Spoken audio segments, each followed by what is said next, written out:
আখ বোঝাই একের পর এক গাড়ি ঢুকছে মিলে। মাঠ থেকে সংগ্রহের পর সরাসরি মিলে আখ সরবরাহ করছেন কৃষকরা। শুক্রবার বিকেলে ক্যান ক্যারিয়ারে আখ ফেলার মাধ্যমে 2024-25 মৌসুমের আখ মাড়াইয়ের উদ্বোধন হয়। একসময় নাটোর সুগার মিলস জোন এলাকায় 16 থেকে 18,000 একর জমিতে আখের চাষ হতো।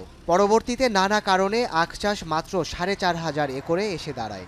এরপর গেল 2 মৌসুমে আখের মূল্য বাড়ানোর পাশাপাশি কৃষকদের পাওনা টাকা দ্রুত পরিশোধ করায় আখ চাষের পরিধি ফের বেড়েছে। তবে দাম আরও বাড়ানোর দাবি আখ চাষিদের। গতবার ছিল 220 টাকা, আর এবার 240 টাকা। আখের দাম ভালোই আছে, আমরা আরও আখ চাষ করছি। আখের দাম বাড়লে কৃষকের পক্ষে ভালো, আমাদের পক্ষে ভালো, তাহলে লাভজনক বেশি হবে।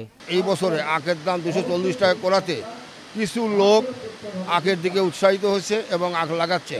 যদি এই আখের দামটা 300 টাকা উত্তীর্ণ হয়ে যায়, প্রচুর পরিমাণে লোক আখ লাগাবে। এতে করে নাটোর চিনিকল না, বাংলাদেশের সমস্ত চিনিকলগুলোই আবার সাবেক জায়গায় অবস্থান করবে।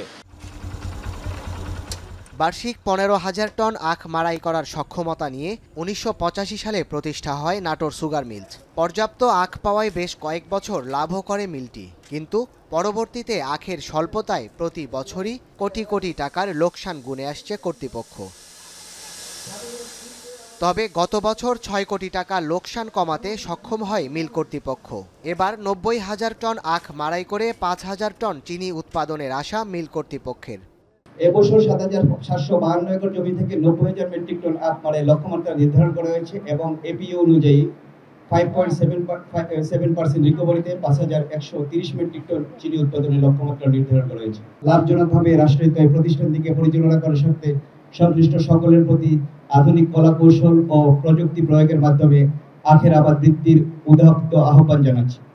চাষিদের সময়মতো বীজ, সার ও আখের মূল্য পরিশোধের পাশাপাশি মিলটি আধুনিকায়ন করা গেলে ফের লাভের মুখ দেখবে বলে আশা করছেন সংশ্লিষ্টরা।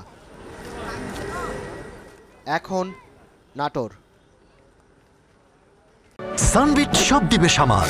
সানবিট ম্যাজিক প্রেস ডিশওয়াশিং এর মাথা ঘোরানো সলিউশন।